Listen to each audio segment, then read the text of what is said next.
Assalamualaikum warahmatullahi wabarakatuh. Perkenalkan, nama saya Sefadu Intan Yuliet, kelas 12 IPA 2. Di sini saya akan menjelaskan materi tentang teks cerita sejarah. Yang pertama, pengertiannya. Sebelumnya, tahukah kamu apa itu sejarah? Dalam Kamus Besar Bahasa Indonesia, sejarah berarti kejadian atau peristiwa yang benar-benar terjadi pada masa lalu. Sejarah ini didukung oleh bukti-bukti yang diperoleh dari catatan sejarah ataupun perkataan orang tua yang diwariskan secara turun-temurun. Jadi, pengertian teks cerita sejarah ini adalah naskah cerita atau narasi rekaan yang mengandung unsur-unsur sejarah. Di dalam teks cerita sejarah ini mengandung beberapa unsur nyata, seperti nama tokoh, latar, ataupun peristiwa. Namun, di dalam teks cerita sejarah terdapat pula cerita yang sifatnya rekaan atau fiktif. Nah, seperti mitos-mitos asal-usul negeri, mitos kedatangan suatu agama, ataupun mitos alegori. Nah, ciri-ciri teks cerita sejarah ini ada 5. Yang pertama, menampilkan latar masa lalu. Yang kedua, disajikan secara kronologis. Yang ketiga, berbentuk teks cerita ulang. Yang keempat, sering menggunakan konjungsi temporal seperti selanjutnya, kemudian, setelah itu, dan lain-lain. Yang kelima, isinya dapat berupa fakta dan dapat juga berupa fiksi. Tetapi latar atau peristiwanya tetap berupa fakta. Nah, berdasarkan ciri yang kelima, kita dapat menyimpulkan teks cerita sejarah ini dibedakan menjadi 2 jenis. Yang pertama, jenis teks cerita sejarah berdasarkan fakta. Teks ini disusun berdasarkan fakta yang benar-benar terjadi. Tokoh yang diceritakan pun benar-benar ada. Begitu juga dengan latar ataupun peristiwa yang diceritakan. Hanya saja, dalam penulisannya disertai unsur-unsur sastra seperti dialog yang membuat cerita semakin menarik untuk dibaca. Jenis yang kedua ada jenis teks cerita fiksi. Teks cerita sejarah fiksi ini adalah cerita fiksi yang mengambil peristiwa sejarah masa lalu yang memakai tokoh yang bersifat fiktif, tapi latar dan peristiwa yang diceritakan fakta. Nah, struktur teks cerita sejarah ini ada 6. Yang pertama ada abstrak, yaitu gambaran-gambaran awal dalam teks cerita sejarah.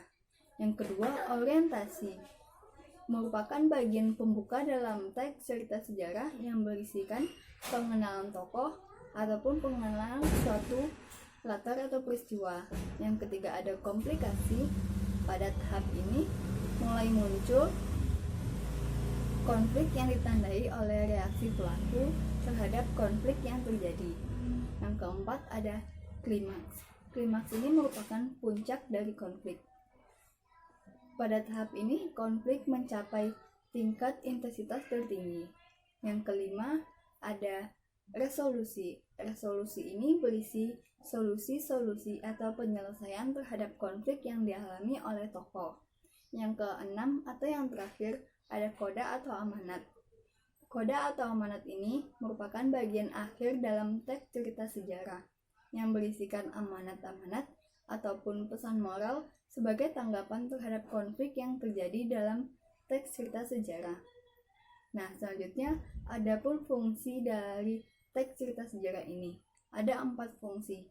Yang pertama, fungsi edukatif. Fungsi yang bisa dijadikan sebagai petunjuk atau pelajaran bagi manusia dalam berperilaku. Yang kedua, ada fungsi rekreatif, fungsi yang bisa memberikan rasa gembira ataupun rasa senang kepada si pembaca. Yang ketiga, ada fungsi inspiratif. Fungsi inspiratif ini fungsi yang bisa memberikan inspirasi, imajinasi, kreativitas bagi keberlangsungan hidup. Yang keempat, ada fungsi instruktif. Fungsi yang bisa dijadikan sebagai alat bantu dalam pembelajaran. Nah, di dalam Teks cerita sejarah ini pun memiliki beberapa unsur pembangun cerita. Ada 2 unsur pembangun cerita. Yang pertama ada unsur intrinsik. Unsur intrinsik ini merupakan unsur yang membangun isi cerita, seperti tokoh atau penokohan, latar, alur, sudut pandang, amanat, dan lain-lain.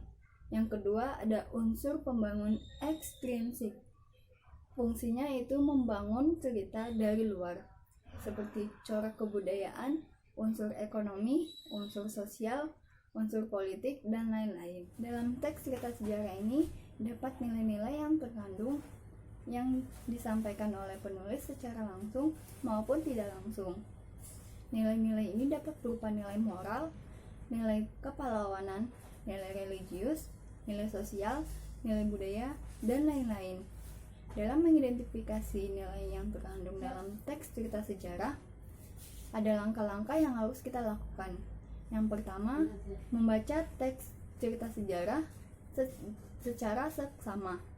Yang kedua, menganalisis perbuatan tokoh dalam cerita. Yang ketiga, dapat menemukan nilai yang terkandung dalam teks cerita sejarah. Yang keempat, kita harus menyimpulkan nilai yang terkandung dalam bahasa sendiri. Yang terakhir ada kebahasaan teks cerita sejarah. Kebahasaan teks cerita sejarah ada 3. Yang pertama ada keterangan. Keterangan adalah fungsi kalimat yang mudah berpindah posisi. Fungsi dari keterangan adalah memberi informasi tambahan pada suatu kalimat. Keterangan mempunyai beberapa jenis. Yang pertama ada keterangan tempat, yang berfungsi menerangkan tempat kejadian dalam teks cerita sejarah.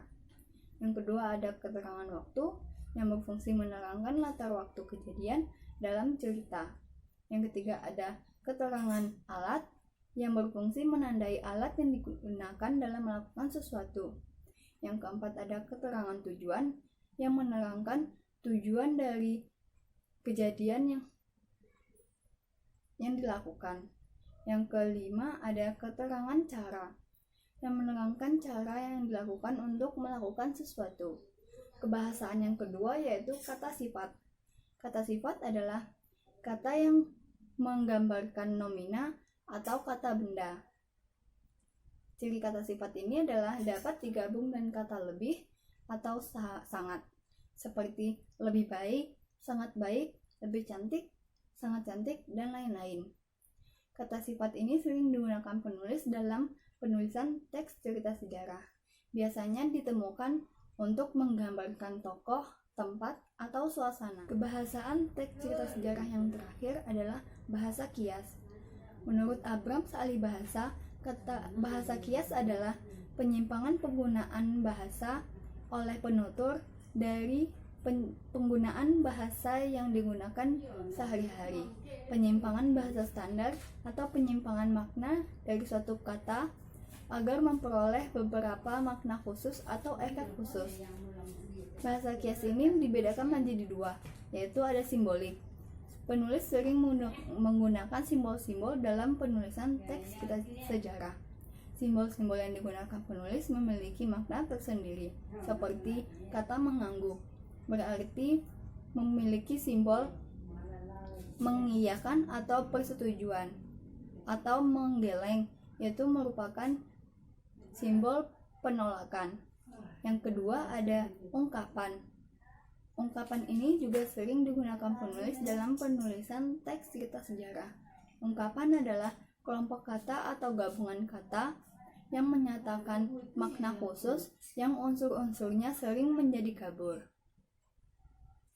Sekian yang dapat saya sampaikan, kurang lebihnya mohon maaf.